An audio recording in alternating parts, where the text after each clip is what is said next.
Well, without further ado, I'm going to welcome our first storyteller to the stage. Her name is Carol Brownlow. Give it up for Carol.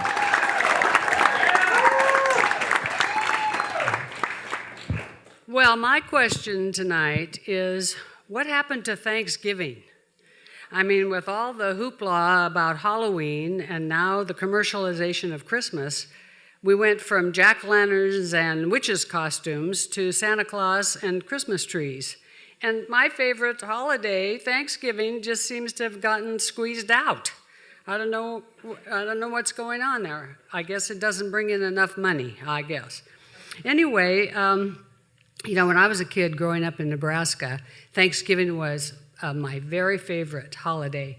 And I'm not sure exactly why that was, but I think part of it had to do with the food. I got to sit at the big people's table and look at all that great stuff, the turkey and dressing and mashed potatoes and gravy and all those side dishes, and of course, home-baked pumpkin pie with real whipped cream. As I think about it now, it probably wasn't very healthy, but it was totally, Norman Rockwell beautiful. And my family celebrated everything. We celebrated church holidays, commercial holidays, Mother's Day, Father's Day, everybody's birthday. We celebrated so much that I think there were only 2 months out of the month that we didn't have a togethering. So our family just did everything together.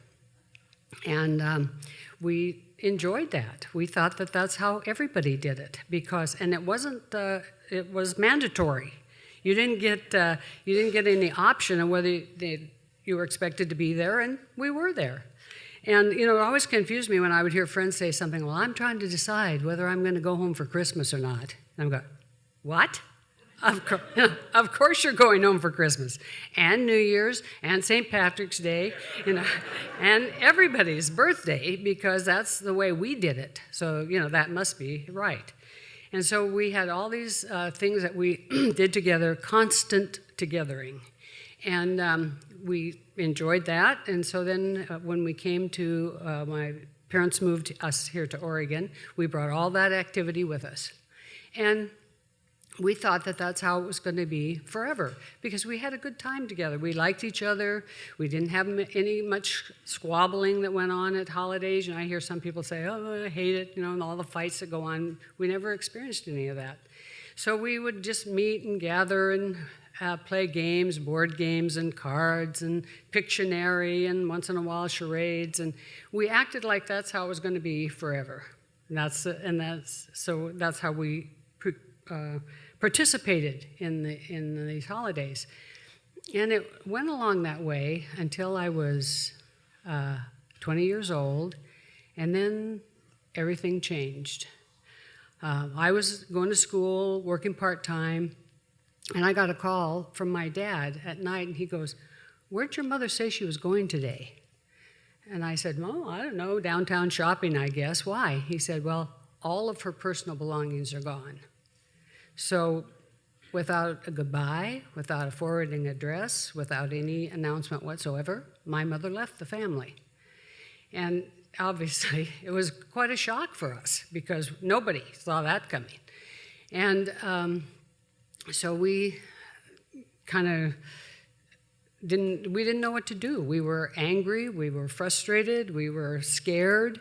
And my mother's the kind of person who was in charge of everything. So here it was September, Thanksgiving and Christmas were coming, and it was kind of like, oh my God, how are we going to handle this? Because we wanted it to be as normal as possible. I have younger siblings, and we hoped it would go okay. But it was pretty difficult, and it actually was the worst Thanksgiving and Christmas ever.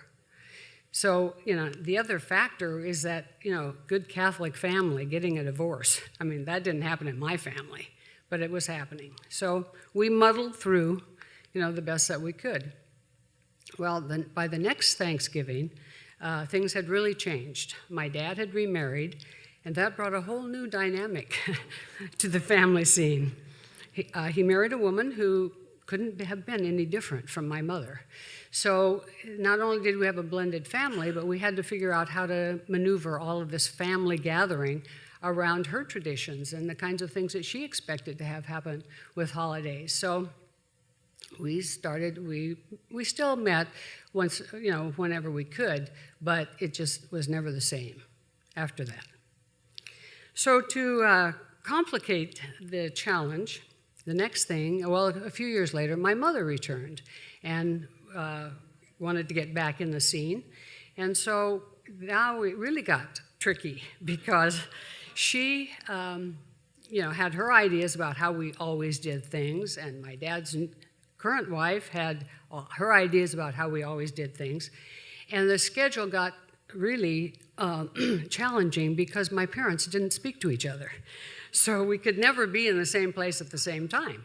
So it's like, okay, for a while we did Christmas Eve at Dad's and Christmas Day at Mother's, and then we tried to figure out, okay, who's going to do what around Thanksgiving and Easter, and so we tried to make it work. Well, after a few years of that, my two sisters and I decided that we would now be the adults, and we would schedule, and we would take our turns hosting these family gatherings. So I would take Thanksgiving, Leona would do Christmas, Renee would do Easter, and then we try to juggle who got invited to what other things. And again, it was always tricky because we couldn't ever have our parents at the same place at the same time. So with all of this upheaval and everything, it got kind of, it occurred to me that, we met, we spent a lot of time together, but we really didn't share much about what was going on in our lives. We didn't really talk about what was happening. We just had what I call meet and eat, and then everybody would go home. And so I decided, we should have some traditions that we hadn't had many traditions in Nebraska, but I remember we did go to midnight mass, and then the next day we'd go over to my grandmother's through the snow. And I was the eldest of 27 grandchildren. And my gift was always the same. I got a mesh stocking, and in the bottom would be an orange and some unshelled nuts, and then an array of hard candies.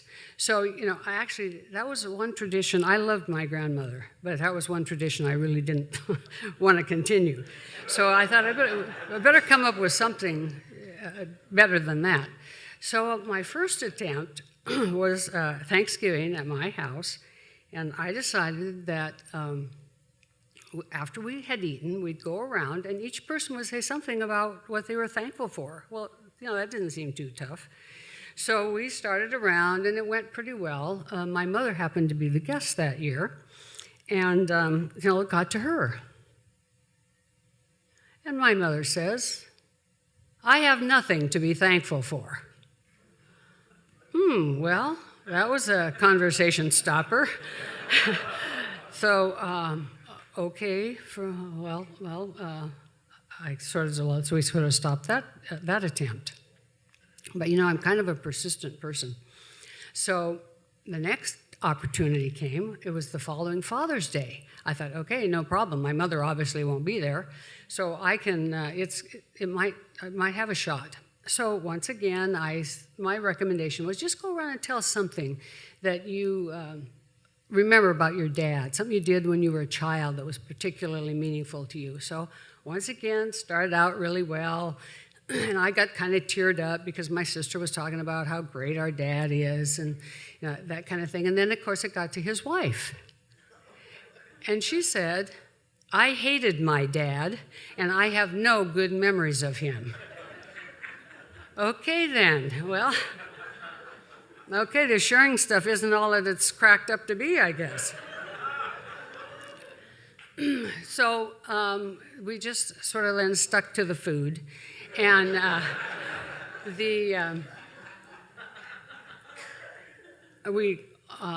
as I mentioned, although we spent quite a bit of time, we'd spent a lot of time together, we lived to what I call the Pacific Northwest philosophy of live and let live, or as we were told as children, MYOB, mind your own business. And so we really didn't, but I just felt like we're doing all these holidays and we're doing all this togethering. We ought to have something that makes this meaningful. So about that time, it was getting close to one of my significant benchmark birthdays. So I called my brother and I go, "Do you think our sisters would be up for playing laser tag?" And he's like, "Yeah, I think they'd do that."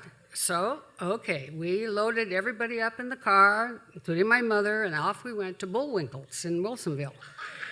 And so I go up to the clerk and I said, "I'd like 5 adult tickets."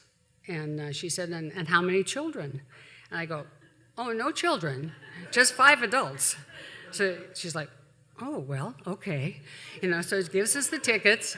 Well, I tell you, we had a ball. We played laser tag. We went out and rode the go-karts. Afterwards, we had a pizza party, and then followed by birthday cake and ice cream. It worked.